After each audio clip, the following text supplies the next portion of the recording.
afternoon. This is Dave DeRusi checking in once again as we prepare to move into a very exciting hybrid model. So as we do prepare to return to the hybrid learning, I would like to take this opportunity just to provide some more information to support this move back. As I said in my last address, the hybrid model breaks students down into two cohorts, A and B. Cohort A meets Tuesdays and Thursdays for in-person learning. Cohort B meets Wednesday and Friday. The cohorts are created alphabetically by last name. So the first groups to return will be our grades K-5. They're due to be back February 25th, cohort A, and they will be here on Thursday. And then cohort B will come in on Friday, the 26th. Again, this is an orientation schedule, short, sweet, just to begin to acclimate students back into the classroom environment and begin to teach them the new policies and procedures we have in place.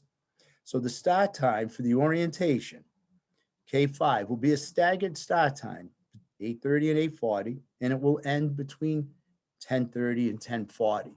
My advice, again, check with your building principals to find out exactly when, where, and how your students should be coming back to school.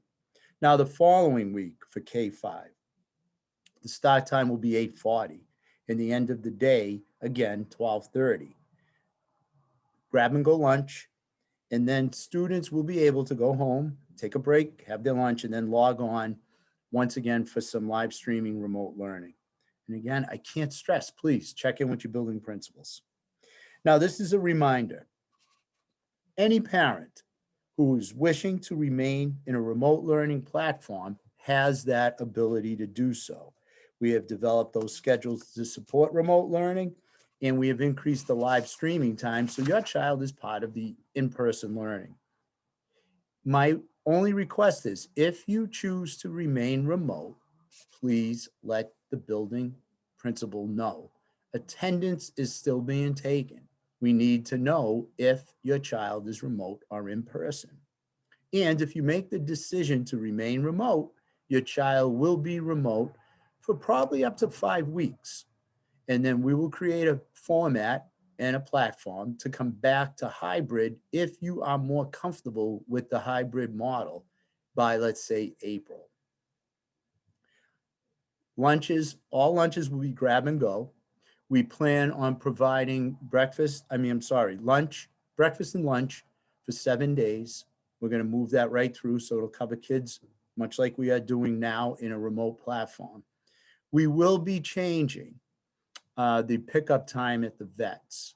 I'll have more information on that, and I will share that. By pickup time, that would be for parents and families who choose to remain remote. You will still have access to school lunches, but that time will change so it doesn't conflict with pickup and drop off of hybrid students at the vets. The biggest challenges I think we're going to face is that day, and it's inevitable that a school, a building, a class, a team may have to quarantine. Again, we have the remote learning platform. Parents will get a call in the morning, much like a snow day. And then the message would basically be expect your child's class, expect your child's team, or expect your child to have remote learning for 10 days while we quarantine or testing proves we can bring people back. We will switch from the in-person hybrid to a remote learning platform, really based on the need to quarantine. And that'll be about, how much staff is involved, students are involved. And the goal would be it's a 10-day quarantine, testing further to prove contact or not.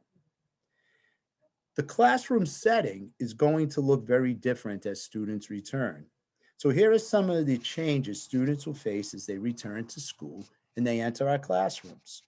We require masks to be worn in school. However, we've also established protocols for hand washing, sanitizing, and we have daily mask breaks built into our schedules. So what was never part of our daily routine now will be. I need all parents to work with their child to ensure that these safety measures are carried out and accepted by the student in the classroom, because we need to make sure they are followed and adhered to in order to maintain a safe, healthy environment. All right, we're requiring parents to send their children to school with a face covering. Our policy supports mask use only. Again, masks only. No bandanas, no gaiters. They will not be allowed in school. We will have extra supplies of masks in our classrooms, in our buildings, if there is a need during the day.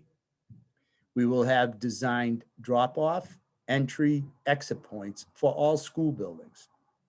This allows for social distancing, and we meet the regulations set out by the state and federal government.